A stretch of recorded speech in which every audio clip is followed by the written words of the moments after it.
Well, I have amazing people on my show, and rarely do I have people that are as rock star-ish, that's a word, rock star-ish, as my guest today. Jane Thurnell-Read is actually a woman who is out there just crushing it with being a plant-based eater, doing exercise. She's in her 70s, and that's actually her branding. She works with people over the age of 70, or at least encourages people as we get older to really just get out there, eat healthy, exercise, and don't buy into the stereotypes. She's the author of 2 books. One is called Menopause, Weight Loss, Live Well, Sleep Well, Stop Hot Flashes, and Lose Weight. I wish I would have had your book 15 years ago when I went through menopause, or I don't even know when I started or when I ended. I just know that it was a horrendous time in my life. And the other book is Weight Loss Hacks, What the Evidence Says. I love that book because you give short little hacks. They're easy to read. They're easy to implement. So with that, Jane, great to have you here. Are you ready to live the life you deserve? Do you want to feel vibrantly healthy and reach your optimal weight without dieting while being kind to animals and the planet? Then you're in the right place at the right time. Get ready to hear from doctors, nutritionists, experts, and everyday men and women committed to creating a powerful life in mind, body, and soul through ethical food choices. Welcome to Plant-Based Eating for Health with your host, certified plant-based nutritionist, Kathleen Gage. It's wonderful to be here. It's great to find somebody else who's getting older and is a passionate well, I did say getting older and is a passionate plant-based person as well. So thank you. And actually, I'm going to be 69 in just a few months, and so not too far from 70, and which blows me away because this morning before we started this conversation, I went out on a run. It was 36 degrees. I don't know what that is in Celsius. I just know it was friggin' cold, but I was bundled up, and I was like, thank you that I have the health to be able to do this. So let's start with when you first went plant-based and vegan. What was the catalyst for that? Give us a little backstory on that. Okay, well, I've been vegetarian for over 40 years for the animals. When I started being vegetarian, people kept on telling me how unhealthy it was. A nutritionist told me I would always struggle with being overweight because I would be wanting meat, and because I didn't have meat, I would be eating excessively, vegetarian food. There were lots and lots of people telling me how unhealthy it is. I think now that's changed, thank goodness. And then 7 years ago, I met Jane and Matthew, who are the founders of Veganuary. In the UK, Veganuary is big. It's completely transformed. It's a charity. It's completely transformed the offerings from in restaurants and so on, and it's starting out now in the US as well. Veganuary is go vegan in January, and so they encourage people to try being vegan for 1 month and give them lots and lots of support. And now in the UK, I mean, lots of companies specifically launch new products in January because of Veganuary. Right. Anyway, I met them and I was very impressed by them. And I don't know what it was. They actually they didn't say a lot, but they just persuaded me. Talking to them made me think I'm going to go vegan. Right. So since then, I've been vegan. I'm whole food, plant-based vegan. So, I'm not into going to McDonald's and having their vegan offering and stuff. I'm not into going to McDonald's at all. So, Yes. and I actually just watched a kind of a docuseries on how food has been made and how it expanded and everything. And they told the story of McDonald's, of when they introduced the Happy Meals, and they decided we're going to target the kids. And as I look at that, I think of the obesity rate that we have in the US of children. And I know that, in the UK, there's that problem throughout Europe. So the whole thing of being vegan, that eats unhealthy is still an unhealthy vegan compared to a plant-based eater. And I do want to get into that. And I want to remind people that you are listening to the Plant-Based Eating for Health show. I'm your host, Kathleen Gage, and I am talking with Jane Thurnell-Read, and she is out there crushing it. And the thing I really want to look at is the fact that you are such an advocate and an activist, if you will, around health. You mentioned plant-based eating. Let's talk about the distinction between somebody eating as a vegan but still eating junk food compared to somebody who's a plant-based eater. And so that people understand you can be a plant-based eater and not be vegan. You know, there is that distinction. And a lot of people say, I'm on that vegan diet. Well, vegan is a philosophy.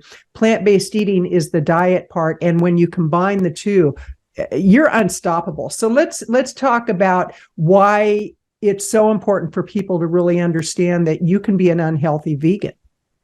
Oh, yeah. I mean, 20 years ago, I think it was much more difficult to be an unhealthy vegan because, vegan fast food wasn't available. Right. And now vegan fast food is available. And, it's ultra processed foods. And we know absolutely categorically now, research is showing that ultra processed food is bad for us. I saw some statistics recently that, excuse me, half the calories in the average diet in the UK and the USA are ultra-processed food. It's just appalling. It's absolutely appalling. And so ultra-processed food is food that has chemicals in it. It's been put through a machine that maybe extrudes it. It's mixed up in a way. And then they add all these chemicals in to make it really, really tasty. And that's not what we are designed or have evolved to eat. What we've evolved to eat is a lot of fruits, vegetables, which have a big range of vitamins, minerals, and a lot of fiber in them. And more evidence now is showing that diet, that whole food diet, actually supports the gut biome. And the gut biome is really important. It's all those bacteria and bugs in our digestive system, right. And they help our immune system. They are involved in our moods and so on. Yeah. Well, I want to dial into your books because I want to make sure that people know about your books, that they go to Amazon, they pick up a copy of each of your books. And in one of your books, I forget which one, but there was a section on, is it ever too late or am I too old to change my habits? And gosh, I was 64 when I went plant-based initially. I wasn't going to call myself a vegan because I thought all vegans were crazy. And now I know that we're all crazy. But about 6 months into it, I was actually at the grocery store walking by the meat department, and I was headed to another department.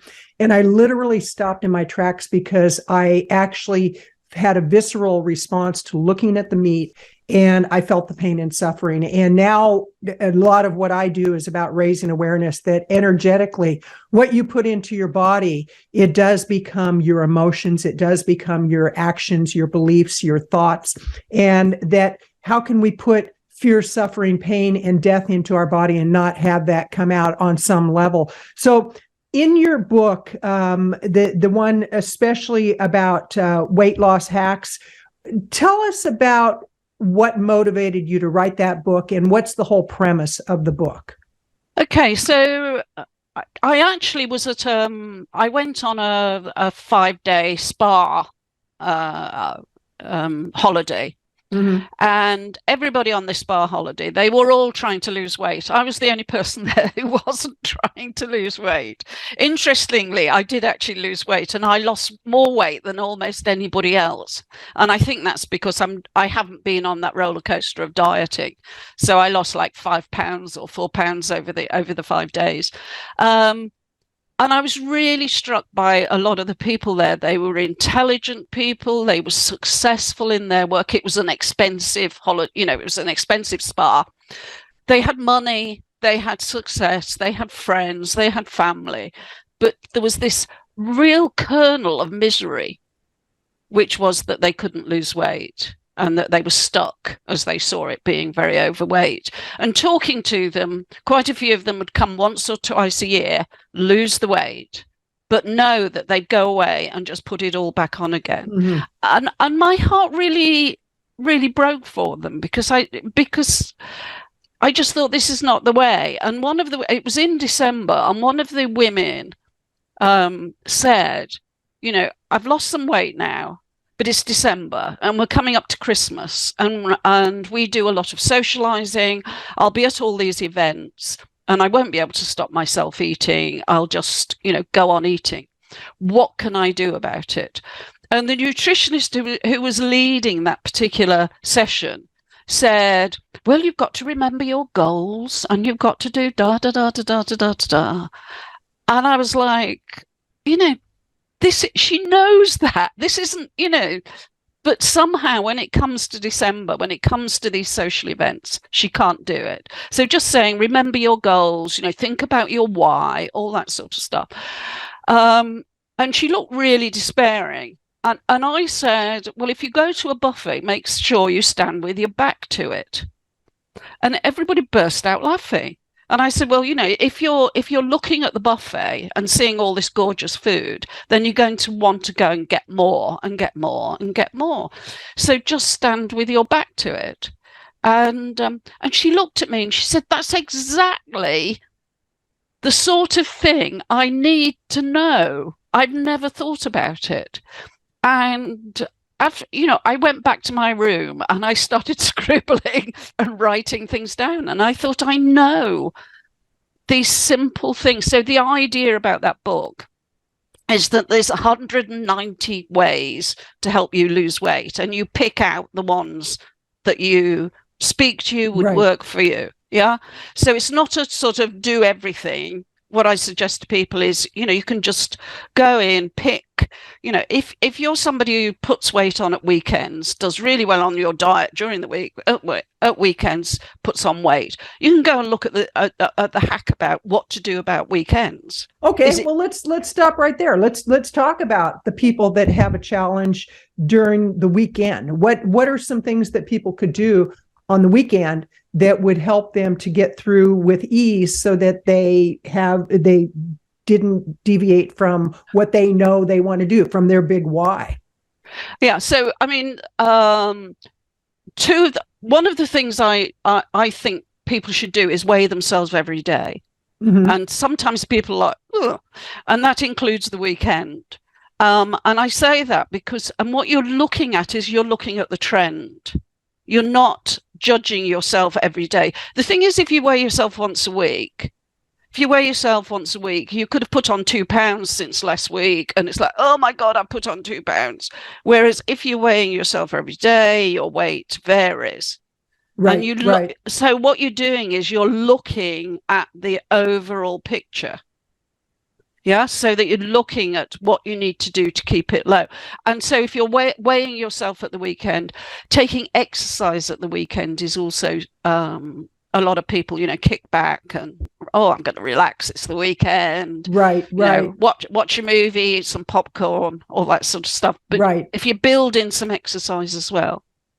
Well, let me ask you this. Is it possible for people to get to a point where they don't even have to think about their weight, because they're eating in such a way that the scale doesn't matter, how their clothes fit, how they feel, how they look in the mirror is what matters? And it's not about anything to do with, the perfect body. It's not about body shaming anybody, but it's about really living healthy. So what is your experience with people who reach a point where they really don't even need to worry about the scale? Is that possible? I think it is. And I think, earlier we mentioned about the biome. And there's some fascinating work coming out now about research that's being done on the gut biome. And what is showing is that if you eat plants, whole food, plant-based diet, then it promotes certain bacteria in your gut. Mm-hmm. And those bacteria, as I said, are good for your immune system, good for your mood, da, da, da, da, da. But they also, if those bacteria also encourage you to eat more fiber, more fruit, more vegetables. If you eat ultra processed food, then you alter the bacteria in the gut. Mm-hmm. And those bacteria affect your appetite so that you seek out more ultra processed food. And I think this is really, we don't have all the research isn't completely nailed down yet. Right. But what it does is it gives you the possibility that if you normally eat ultra processed food and you start to eat more healthily, to begin with, your gut bacteria are going to go, oh, no, eat more ultra processed food, please. That's what we want. That's what we need. That's what your body needs. But if you persist, then the bacteria in the gut will change into there'll be more of the bacteria that like and want fruit, vegetables, fiber. Well, and I just read something, I think it was yesterday, about in the US, 90% of the population is fiber deficient, that most people do not get enough fiber in their diet. And I know for me, since going plant-based, and when I truly eat a whole food plant-based diet, no SOS, when I'm really on the straight and narrow with that, I don't even need to worry about the scale, because it's like my body goes to the weight that it needs to be. And I have been pretty heavy at certain points in my life. And today I live a very healthy life. I cannot remember the last time I've been on a scale.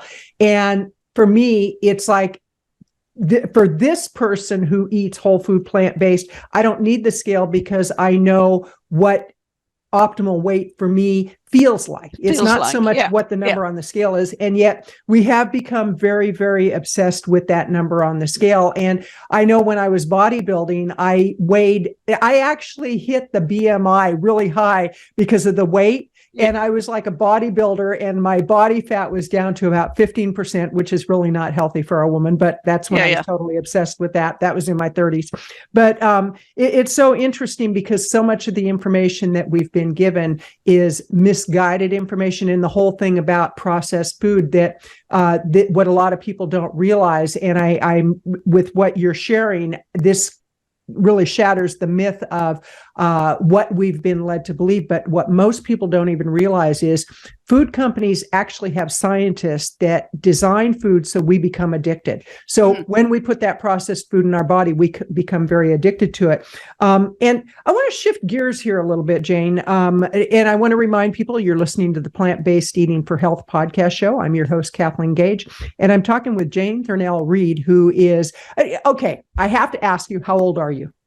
I'm 75. I love it. I love it. Now, what I love about that, for people listening, I'm going to encourage you to go to Jane's Instagram account and take a look at what's on there. You blew me away with what you were doing with the weights and carrying the tire. And I mean, you're doing crazy, crazy stuff that people half your age are not doing. They don't have the capability of doing. When did you get into lifting weights, or when did you get into resistance training, I should say? Okay, when I was in my early 60s, a friend of mine who was in her 30s, I had been going to the gym in my late 20s, early 30s, but at that point, when I was going to the gym, I spent more time talking than actually working out.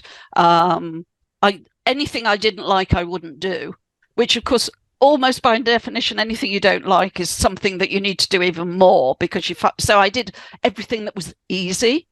So I got a bit fitter, but not a lot. And then I had children and life got in the way. Then in my early 60s, a friend of mine who was in her 30s said to me, "You should come to the gym, Jane." I was like, "Well, no, I don't want to go." She said, "I think you'd really enjoy it." And I was like, no, I'm a bit, I'm a bit old for going to the gym. And anyway, she kept on at me, nagging me. So eventually I went, and I found I absolutely loved it. I absolutely loved it. And I loved what it did to my body, how it made me feel. I mean, it's just totally extraordinary, I think. What is your usual? Let's take a snapshot of a 7-day period. How many days a week do you work out? How long do you work out? Let's start with that, and then let's look at the people who they've heard the benefits of working out, and yet they're not working out. Myself, it's been about 3 years since I've been to the gym because of COVID. I used to go 5-6 days a week. Yeah. And I do a lot of yoga, and I do, push-ups and things like that. But I am definitely needing to get back to the gym more for the health benefits than anything else. So let's start with a snapshot of a 7-day period for you. And then let's talk about how people, as we get older, that we may be saying, oh, I'll get around to it tomorrow. What can we do to really just get in the car or get on the bicycle and head over to the gym? Yeah, I mean, I do about 45 minutes in the gym 3 times a week. Mm-hmm. And then I use my bike as my main form of transport, whether it's raining, whether it's sunny, whether it's very windy. And so I ride about 40 to 50 miles a week as well. Just going to the gym, going into town, doing things like that. Right. So, and that's it. Well, and that's it. I ride 40 to 50 miles a week. I go to the gym 3 days a week. I'm 75 years old. That's it. Okay. I love it. Well, first of all, before we get into how people can actually take that step forward to go to the gym, how do people find you, Jane? What's the easiest way for them to find you? Okay, so there's on Instagram, I'm at Thriving Jane, and there I put some short gym videos. There's plant-based salads usually, and sometimes some inspirational quotes. So at Thriving Jane, my Jane is Jane, it doesn't have a Y. And then I have a website which is janethurnell-read.com. Where I post, I put blogs about health, well-being, all sorts of things like that as well. Perfect.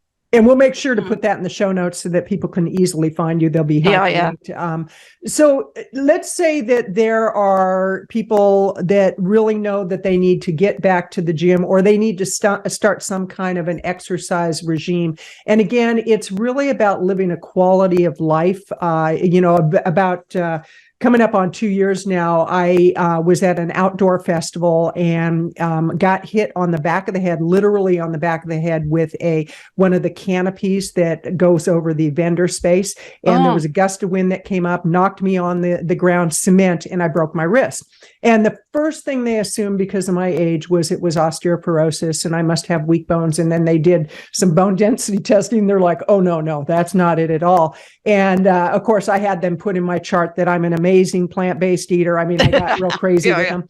But it's interesting because with a lot of people, they are at a higher risk of breaking hips, breaking wrist, breaking, ribs, whatever it may be, because of the lack of calcium in their system. They're not doing the resistance training. So this is not, again, about vanity. This is truly about living a quality of life. So what can people do to start moving in that direction? Just before I cover that, I mean, it's not only about your bone density. If you do resistance training, particularly if you do some stuff on one leg only, so not always on 2 legs and using 2 arms, then what happens is that you're less likely to fall. If you do stumble, you'll find it much easier to right yourself rather than to fall. Mm-hmm. And if you do actually fall, then you're less likely to break bones because, as you say, you've got robust bones. I mean, there's so many other benefits. Some researchers in Australia are now urging people to do resistance training, strength training, weight training, whatever you want to call it. They're urging people to do that to avoid dementia as a dementia. They're saying it should be a routine dementia prevention strategy. Part of that should include weight training. Really? And why is that? Yeah. I don't know. I don't know that they know why, but they've established that. Interesting. From looking at populations, looking at people.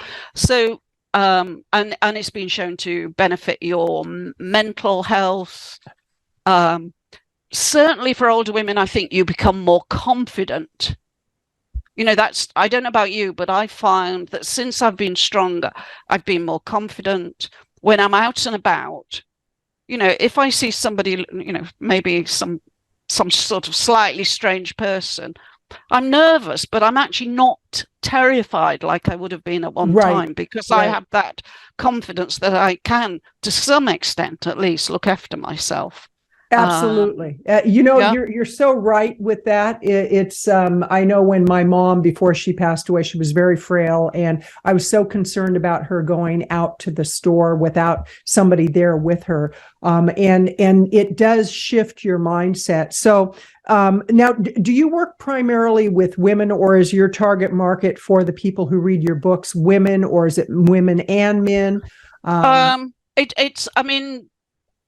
I don't actually coach people. I mean, what I try to do is inspire people. One of the things that, when I got to about 60, I looked around and I couldn't find any role models. There were the people who were, I'm 60 now, it's time I took it easy and, had an extra glass of wine every evening and so on. And then there were incredibly glamorous women who worked out all the time and seemed to me totally obsessed with it. And I thought, well, I'm not like that. I want to have a life and stuff. So, what I try to do is inspire other women when I'm talking, on podcasts, on interviews. Well, what I write about is actually inspiring mainly women, because I'm a woman myself, but some men have told me they've found me inspiring as well, in terms of, giving them a different idea of what it can be like to be in your 70s. Right. Okay, so now let's go into the area of somebody, they call themselves a couch potato. They've been, very sedentary, and they are ready to make the change. What are some, I would say, simple steps that people can take to start moving in that direction?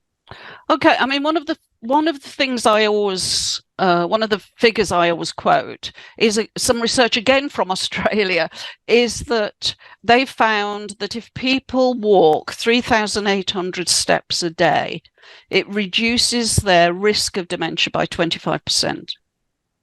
Wow.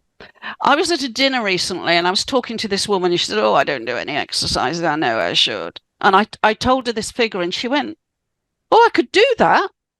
I could do 3,800 steps a day. Right. I said, well, I hope you will, because it will reduce your chances of getting dementia.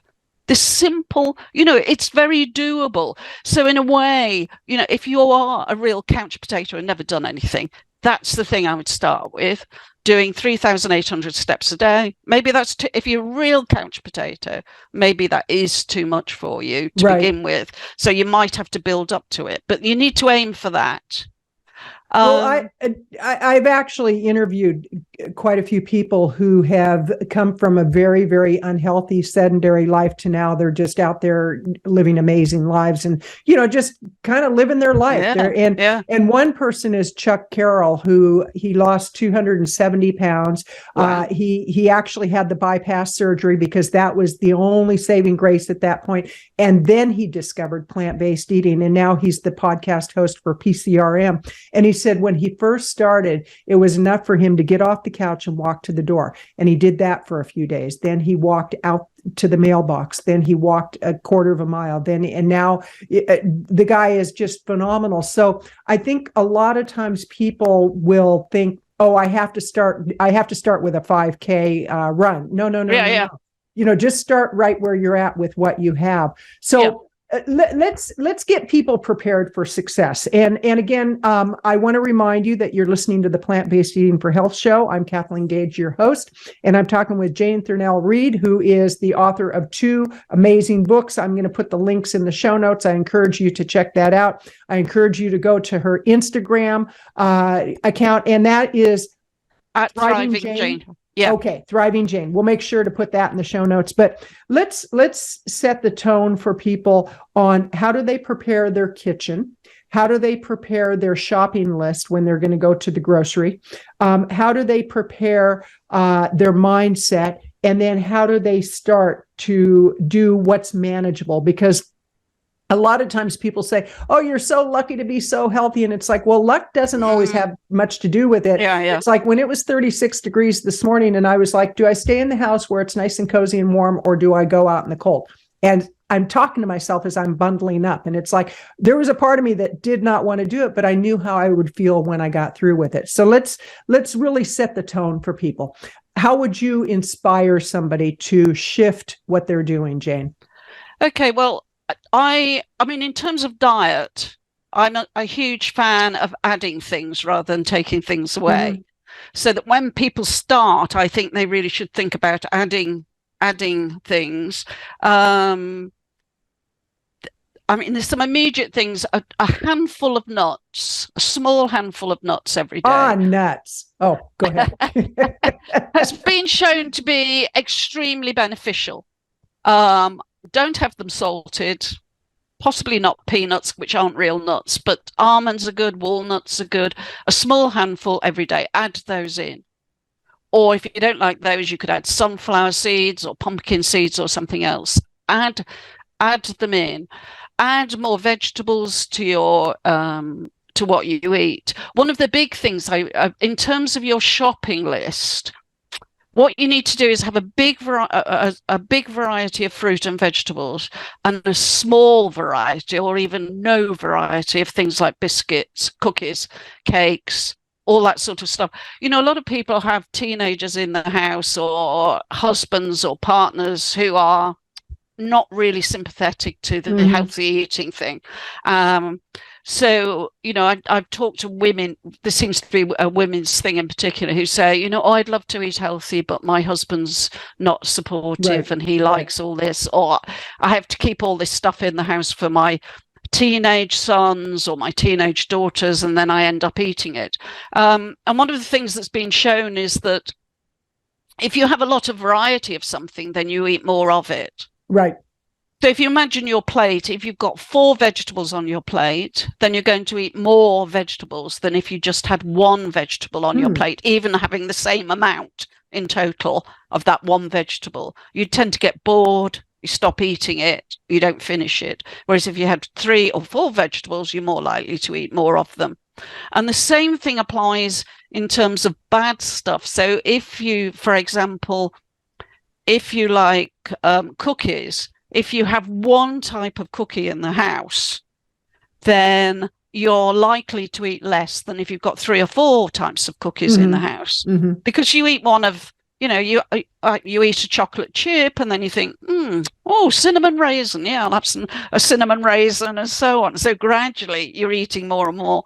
So the big thing is to think of, when you're thinking about what you're shopping, is to increase the variety, the different amount of different fruit, veggies, things like whole grain cereals, all that sort of thing that you have, and reduce the amount of the things that are not good for you. Right.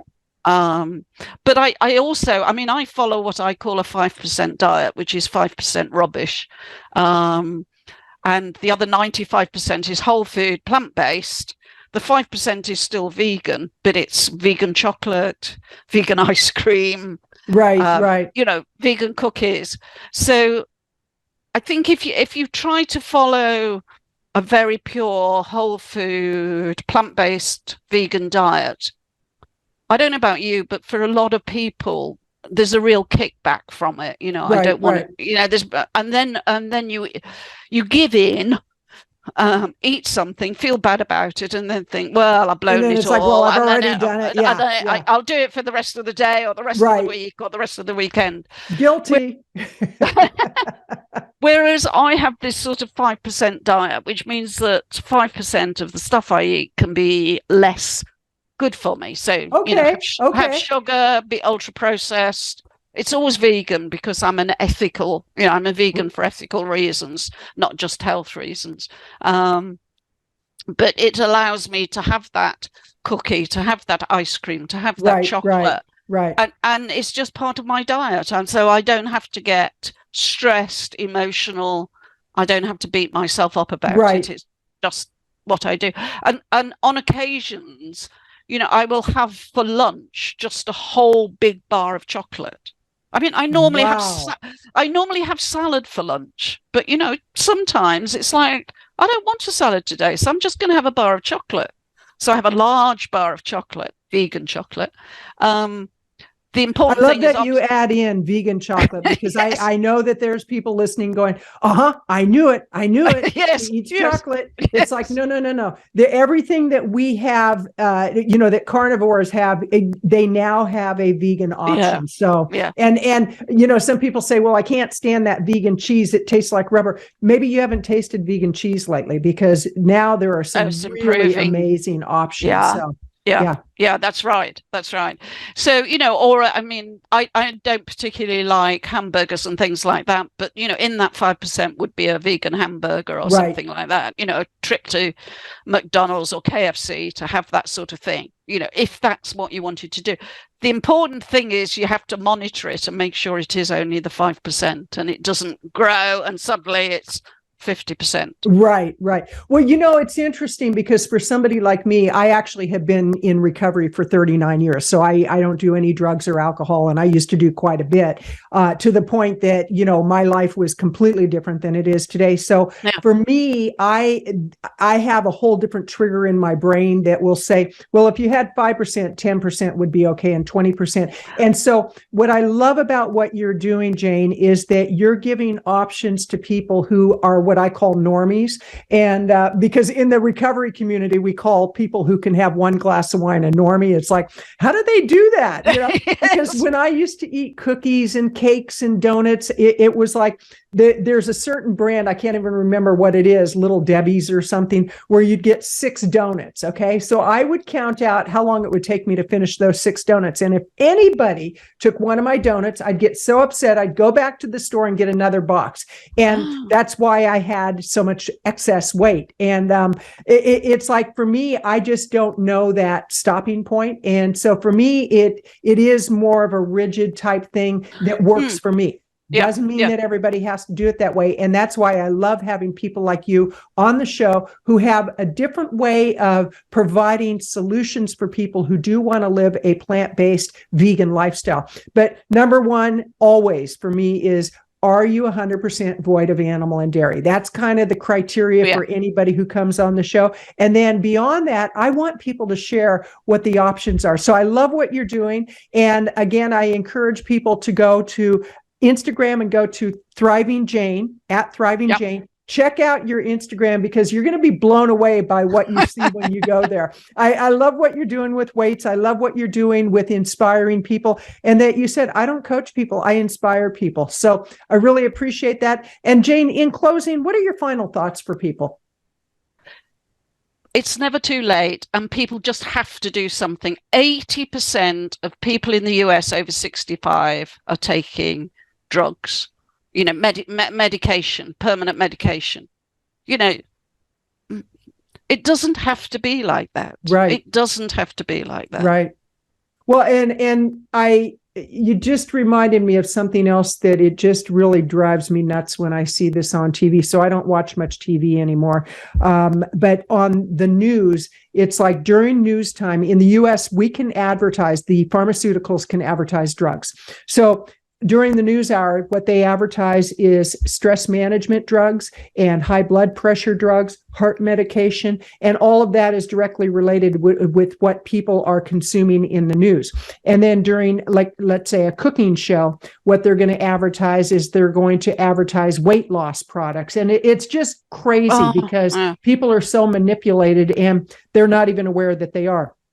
And that's why I'm so committed to bringing information like what you're doing. 75 years old, you're out there crushing it. And I love it. I love that you're showing what is possible and not what the status quo is. So, Jane, it's been delightful having you on the show. I wish you much, much success. And just to encourage you, keep going out and inspiring people the way you are.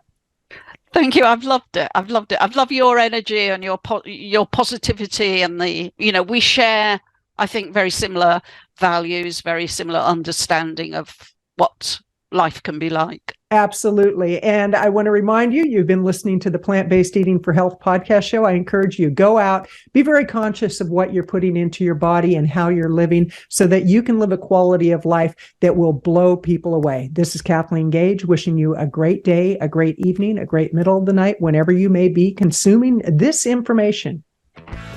Thank you for your commitment to an ethical life through plant-based food choices. The kind of choices that are kind to your body, the environment, and most of all, animals. Be sure to leave a review and rating of the Plant-Based Eating for Health podcast show.